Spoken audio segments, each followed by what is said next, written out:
दोस्तों, दुनिया में कुछ ऐसे इत्तेफाक हुए हैं जिन्होंने साइंस और लॉजिक को भी कंफ्यूज कर दिया। आज हम आपको लेके चलेंगे एक ऐसे सफर पर जिनको सुनकर आप भी सोचने पर मजबूर हो जाओगे, क्या ये सिर्फ कोइंसिडेंस थे या कोई किस्मत का खेल। नंबर 1, मेजर वॉल्टर समरफर्ड का लाइटनिंग कर्स। ब्रिटिश आर्मी के मेजर वॉल्टर समरफर्ड की जिंदगी एक फिल्म से कम नहीं थी। 1918 में जब वो जंग के मैदान में थे, उनके ऊपर बिजली गिर गई और उनके कमर से नीचे का हिस्सा पैरालाइज्ड हो गया। 1924 में रिटायरमेंट के बाद जब वो मछली पकड़ रहे थे, तब दोबारा उनके ऊपर बिजली गिर गई और उनके शरीर के दाहिने हिस्से ने भी काम करना बंद कर दिया। 2 साल बाद इलाज से वो ठीक तो हो गए, लेकिन किस्मत ने उनका पीछा नहीं छोड़ा। 4 साल बाद फिर से उनके ऊपर बिजली गिर गई, जिसमें उनका पूरा शरीर पैरालाइज्ड हो गया और कुछ ही दिनों में उनकी मौत हो गई। हैरानी की बात यह है कि मौत के 4 साल बाद भी बिजली ने उनका पीछा नहीं छोड़ा। 1934 में उनकी कब्र पर फिर से बिजली गिर गई और उसे पूरी तरह तबाह कर दी।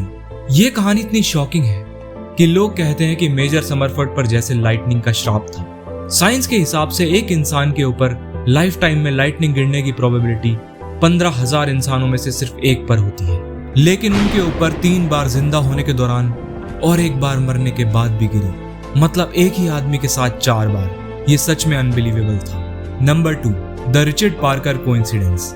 1838 में राइटर एडगर एलन पो ने अपनी एक नोवेल लिखी थी, the narrative of Arthur Gordon Pym of Nantucket. कहानी में 4 सेलर्स तूफान के बाद समुद्र में खो जाते हैं और सर्वाइवल के लिए एक लड़के रिचर्ड पार्कर को मारकर उसका मांस खा जाते हैं। एग्जैक्टली 46 साल बाद 1884 में रियल लाइफ में बिग नॉनेट नाम का शिप क्रैश हुआ। उसमें भी 4 लोग बचे और भूख के कारण 3 ने अपने कैबिन बॉय को मारकर खाया। उसका भी नाम था रिचर्ड पार्कर।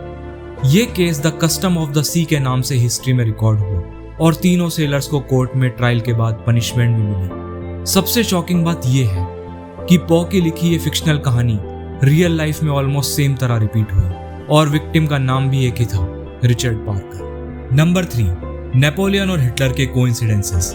नेपोलियन बोनापार्ट और एडोल्फ हिटलर दोनों ही हिस्ट्री के सबसे रुथलेस डिक्टेटर्स माने जाते हैं। दोनों की लाइफ में ऐसे कोइंसिडेंसेस हैं जो सोचकर ही हैरान कर देते हैं। दोनों का जन्म उन देशों में हुआ जहां उन्होंने रूल नहीं किया। नेपोलियन का कोर्सिका में और हिटलर का ऑस्ट्रिया में। नेपोलियन ने 1799 में पावर संभाली और एग्जैक्टली 129 साल बाद 1928 से 1933 के बीच हिटलर भी पावर में आया। नेपोलियन ने रशिया के खिलाफ वॉर 1812 में स्टार्ट की और एग्जैक्टली 129 साल बाद 1941 में हिटलर ने भी सेम गलती की। दोनों का डिफीट भी रशिया से ही हुआ और दोनों की आर्मीज फ्रीजिंग विंटर में ऑलमोस्ट खत्म हो गई। एक और कोइंसिडेंस, नेपोलियन का मॉस्को एंटर करना और हिटलर का मॉस्को अप्रोच करना दोनों ही उनके डाउनफॉल की शुरुआत थी। दोनों की कहानी से हमें एक ही वार्निंग मिलती है, रशिया के खिलाफ जंग शुरू करना हर डिक्टेटर के लिए विनाश का रास्ता बन गया। Number 4, the gym twins coincidence.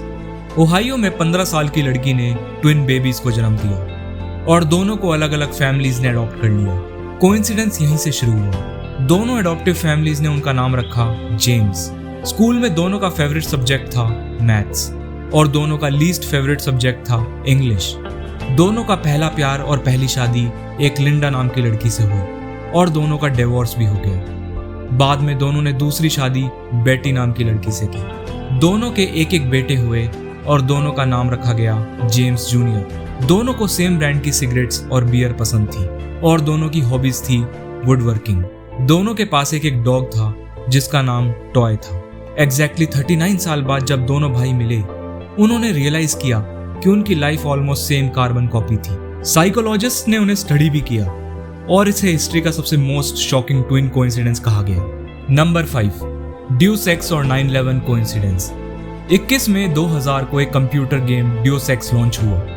Game में न्यूयॉर्क सिटी दिखाया गया, लेकिन टेक्निकल लिमिटेशंस की वजह से डेवलपर ट्विन टावर्स को रेंडर नहीं कर पाए। इस गलती को कवर करने के लिए उन्होंने स्टोरी में लिखा कि टेररिस्ट अटैक में ट्विन टावर्स डिस्ट्रॉय हो चुके थे। गेम में न्यूयॉर्क का स्काईलाइन बिना वर्ल्ड ट्रेड सेंटर के दिखाया गया था। सिर्फ 15 महीने बाद 11 सितंबर 2001 को रियल लाइफ में टेररिस्ट अटैक हुआ और ट्विन टावर्स गिर गए। शॉकिंग बात यह है कि गेम के टेररिस्ट ग्रुप का नाम भी इल्यूमिनाटी रखा गया, जिसको कॉन्स्पिरेसी थ्योरीज में 9/11 से कनेक्ट किया गया था।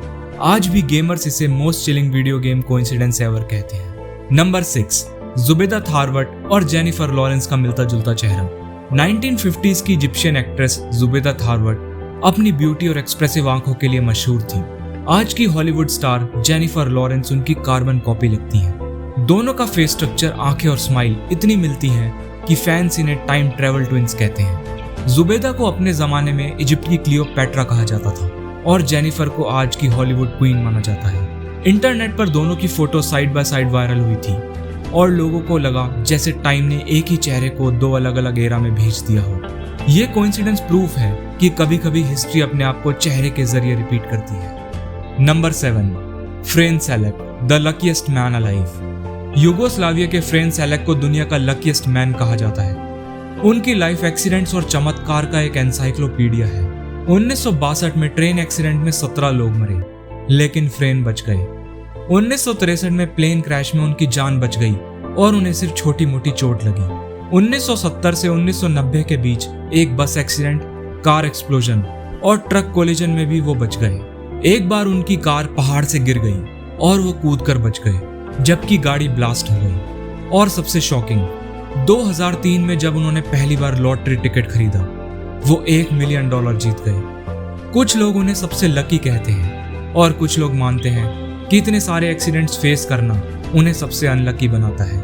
ये थे आज के टॉप 7 हैरान कर देने वाले इत्तेफाक। जिसने अभी तक पार्ट 1 नहीं देखा है, अभी जाकर चेकआउट करें, क्योंकि उसमें भी है ऐसे ही चौंकाने वाले रहस्यमयी coincidences.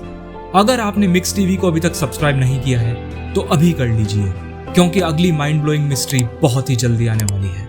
Thank you so much.